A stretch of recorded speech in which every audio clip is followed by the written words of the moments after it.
वही सन्यासी जय को प्राप्त होता है।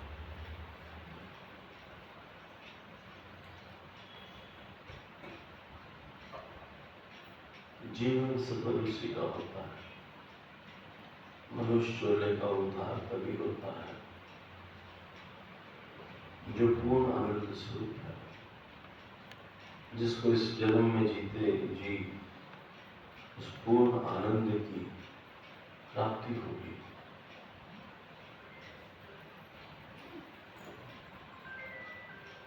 तथा जिसकी समाधि अविच्छिन्न रूप से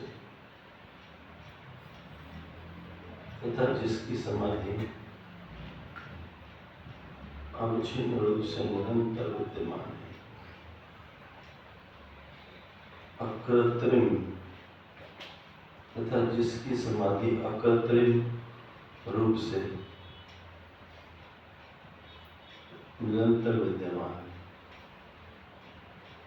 वही सन्यासी जय को प्राप्त होता है, जो पूर्ण आनंद स्वरूप है तथा जिसकी समाधि नेचुरल मतलब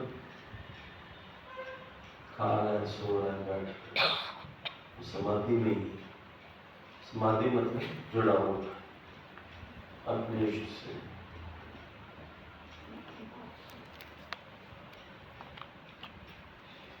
संन्यास है आरंभ और समाधि है अंत।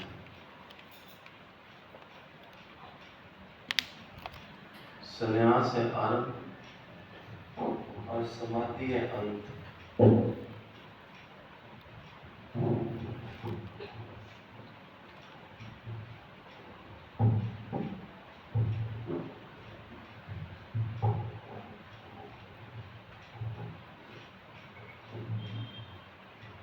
संन्यास है आरंभ और समाधि है अंत।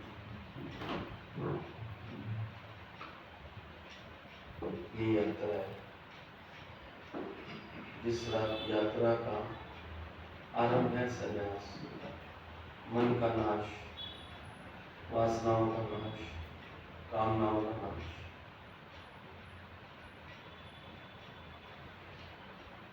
संन्यास है आरंभ इस मार्ग का, इस ज्ञान का, और इसका अंत है समाधि। समाधि भी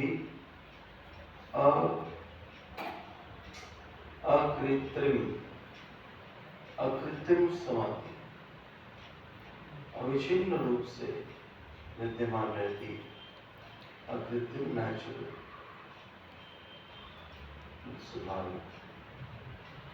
जो लगाते हैं वो नहीं, जो दिखाते हैं वो नहीं, जो बैठते हैं वो नहीं, अकृत्रिम रूप से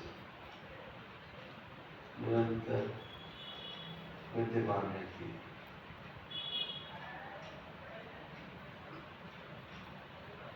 वही सन्यासी जय को प्राप्त होता है, उसी का ही जीवन सफल है,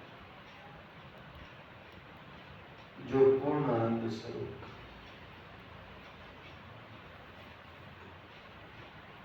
जो पूर्ण आनंद स्वरूप। संन्यास है आरंभ और समाधि है अंत। जिस प्रकार विधिवत शिक्षा प्राप्त करती है, जिस प्रकार विधिवत शिक्षा प्राप्त करने हेतु विद्यार्थी किसी विद्यालय में प्रवेश लेता है, तो उसे विद्यालय के अनुशासन, समय की पाबंदी, नियमित पठन, स्वच्छ आचरण आदि का पालन करना होता है, तथा उसे विशेष प्रकार की पोशाक पहनने को भी कहा जाता है, यूनिफॉर्म पहनने को कहा जाता है। इसी प्रकार अध्यात्म में आत्मज्ञान प्राप्ति के मुमुक्षु व्यक्ति के विधिवत शिक्षा के लिए संन्यास स्टार्ट है और समाधि इसका कंक्लूजन है।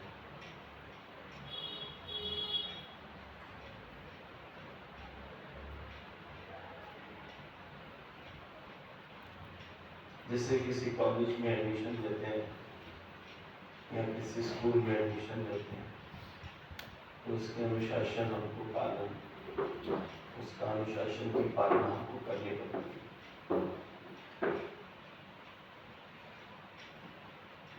उसके नियमों का पालन करना पड़ता है,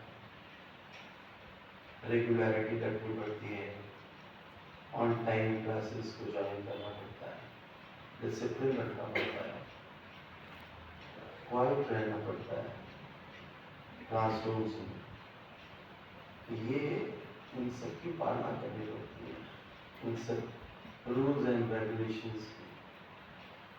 उसी प्रकार अध्यात्म में ज्ञान मार्ग में भी जो इसकी स्टार्ट है वो समाधि है, वो संन्यास है। जो इसका स्टार्ट है वो संन्यास है। संन्यास मतलब इंद्रियों का नाश,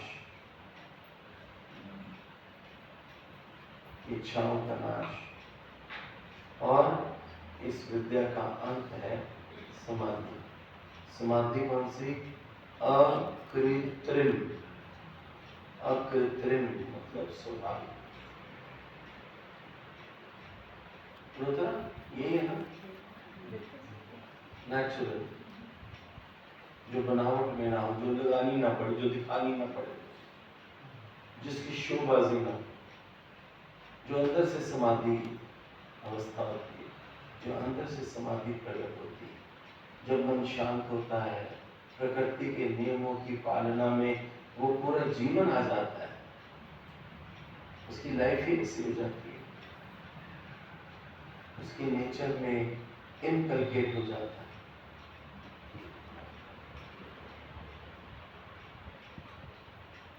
तो स्वतः ही समाधि अंदर से प्रकट होती है। किसी को अकृत्रिम समाधि का अनुभव है?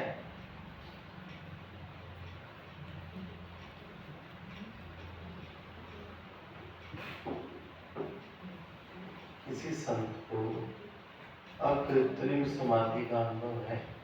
नेचुरल, मन शांत है, मन लगा हुआ है ज्ञान में, कोई हलचल नहीं, चाहे बाजार से निकलो, चाहे रूम में बैठो, चाहे संतों के साथ बैठो, कोई बुरा नहीं, भले मन के वास्ते।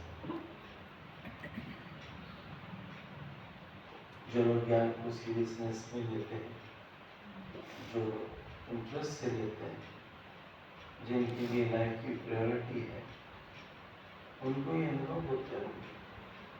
और अगर नहीं अनुभव होते तो फिर तुम्हारे इंटरेस्ट में कमी है, शौक नहीं है तो।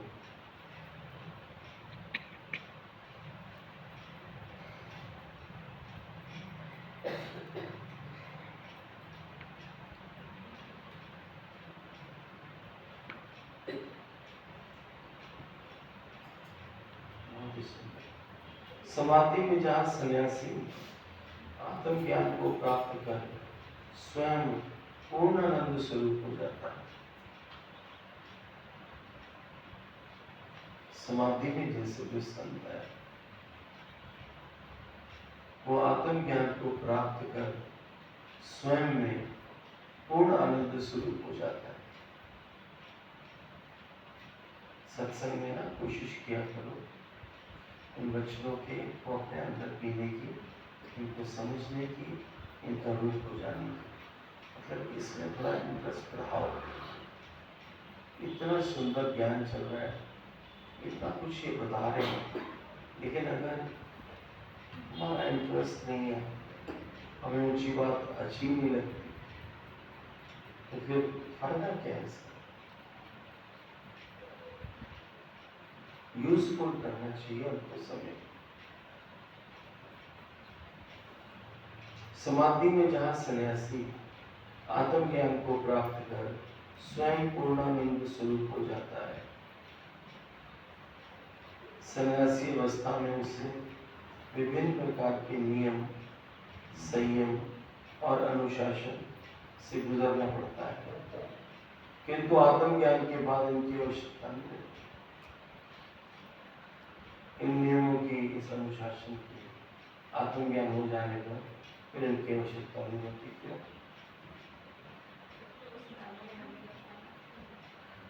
उसको जीवन ही ऐसा होता। बाहरी नियम संयम आदि शरीर और मन को नियंत्रित करने के लिए आवश्यक है। बाहरी नियम और संयम आदि शारीरिक और आंतरिक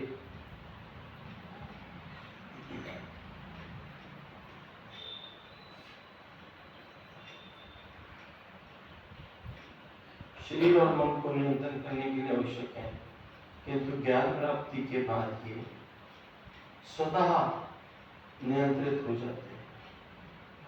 किंतु ज्ञान प्राप्ति के बाद ये स्वतः नियंत्रित हो जाते हैं।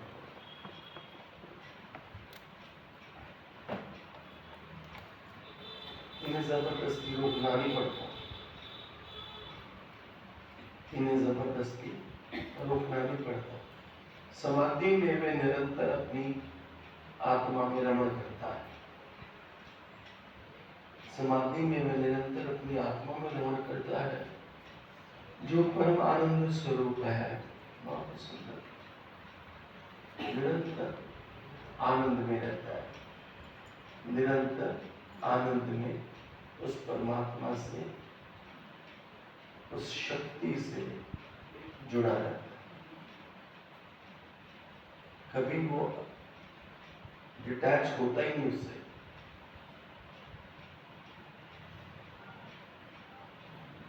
अंदर ही अंदर गूंगे की मिश्री है, उसमें दिखावे की कोई बात नहीं। जयकारा शेरा वाले बहुत सच्चे प्रभाव की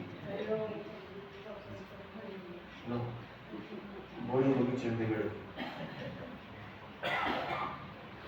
मेरी जगह मुझे नीचे आ जाए बताने से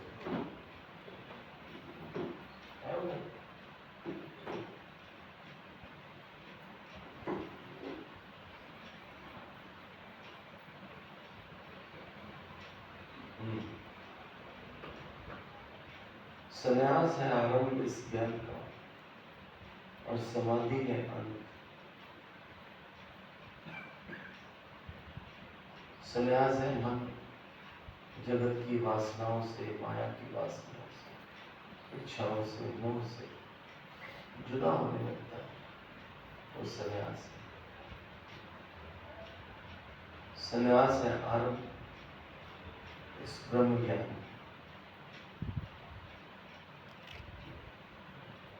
मन संसार के शुद्ध सुखों से धीरे धीरे डिटैच होने लगता है।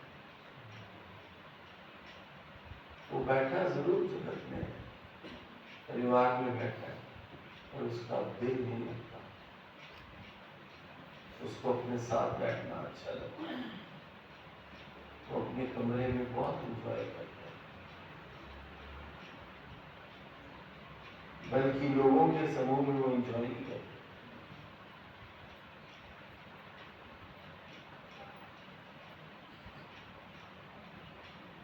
जिस प्रकार विधिवत शिक्षा प्राप्त करने हेतु विद्यार्थी किसी विद्यालय में प्रवेश लेता है, उसे विद्यालय के अनुशासन, समय की पाबंदी, नियमित पठन, स्वच्छ आचरण आदि का पालन करना होता है, तथा उसे विशेष प्रकार की पोशाक पहनने को भी कहा जाता है। इसी प्रकार अध्यात्म में आत्मज्ञान प्राप्ति के मुमुक्षु व्यक्ति के विधिवत शिक्षण के लिए संन्यास आरंभ है।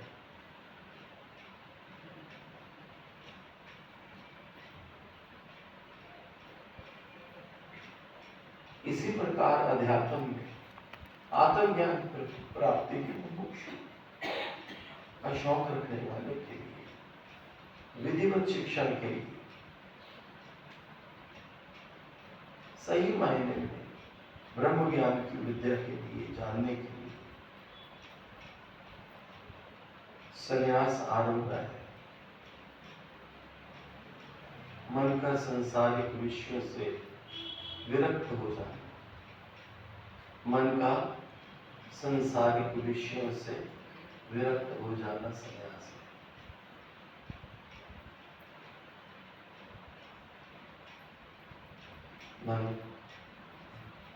मन का संसारिक विषयों से विरक्त हो जाता है। शो ऑफ वाले कपड़े पहने नहीं जाते, सादगी पसंद है।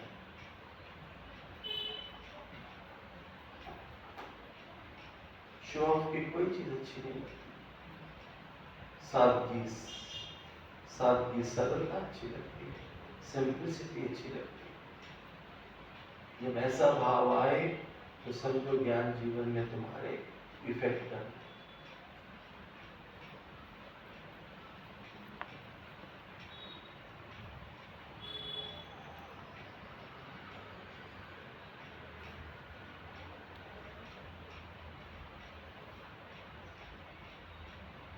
इसी प्रकार अध्यात्म में आत्मज्ञान प्राप्ति के मुमुक्षु व्यक्ति के विधिवत शिक्षण के लिए संन्यास आरंभ है एवं इसकी समाप्ति होती है समाधि। समाधि मतलब अंदर में मन जो है वो परमात्मा में रंगा। किशन आया नीले रंग की कमीज पहनी उसने, उसको चाय वगैरह पिला दें दिल नहीं, पवन दिखावे में दिल नहीं, माया वाली जगह पे जाने को भी दिल नहीं,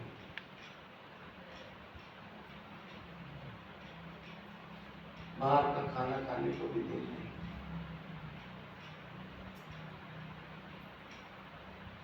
घर का दाल फुल्का अमृत है। बड़ी एज में डॉक्टर्स पता क्या बोलते हैं, तुम्हारा मन करता है ना कुछ ऐसा खाने को, घर में बना के खाओ, पर बाहर से ना खाओ। क्यों ऐसा बोलते हैं? क्योंकि घर का बना खाना फिर भी काफी हद तक ठीक है, उसमें जो इंग्रेडिएंट्स हैं वो तुम्हें पता है तुम क्या डाल रहे हो। बहुत पेशेंट्स को आप बोलते हैं कि बाहर का खाना मत खाओ, सिंपल बात करते हैं। पहले बोलते थे ना खिचड़ी खाओ, दलिया खाओ, है ना, हल्का खाना खाओ, पीली मूंग की दाल खाओ। अब ऐसा नहीं बोलते, अब बोलते हैं नॉर्मल खाना खाओ और घर का खाओ।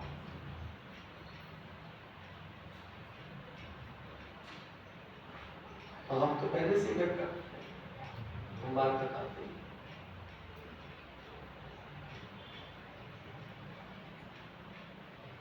मन को संयम में रहने की आदत डालो और कुछ भी करने की जरूरत नहीं है।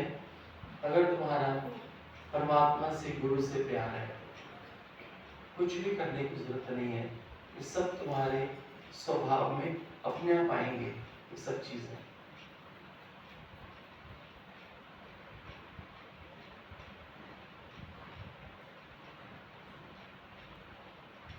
अष्टावक्र बोलता है कितनी भी भक्ति कितने भी साधन कर लो, बिना ज्ञान के तुमसे कोई कर्म राइट नहीं होगा।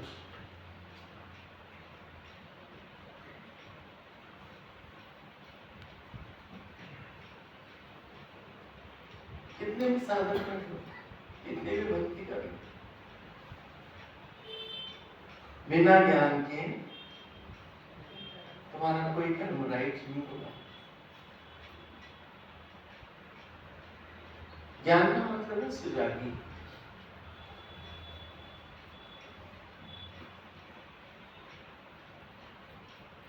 किसी का कोई भाव हो तो बोलो।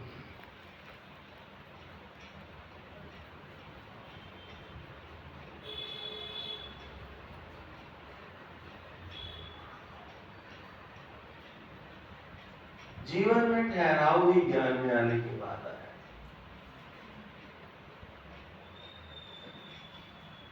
नहीं तो भागे ही फिरते थे। कोई शादी में रह जाए, है ना, कोई फिल्म में ऐसी निकल जाए जो हमने ना देखी हो। हाँ हाँ, 5 घंटे की बर्बादी है फिल्म, लौट के बुद्धू घर को आए।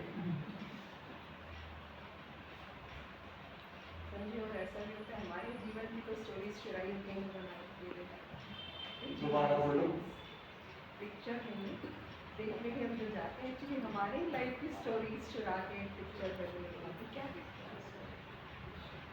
क्योंकि एंटरटेनमेंट के लिए देखते हैं, उदासी को दूर करने के लिए, अकेलेपन को दूर करने के लिए फिर भी मूवीज देखते हैं कि कहाँ जाएंगे, जाना जरूर है।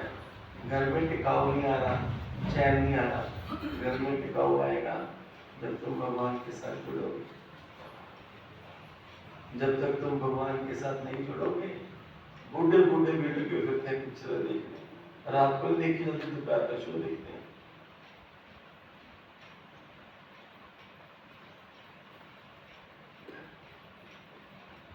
डिनर बचता नहीं, बुढ़ियां लंच करती हैं होटलों में जाकर, क्योंकि रात को खाना बचता नहीं। यस, चंडीगढ़ बड़ा ट्रेंड है लंच का। वो 4-5 आई थी ना, कौन कौन आई थी? सूरज माता कौन कौन आई थी सत्संग में?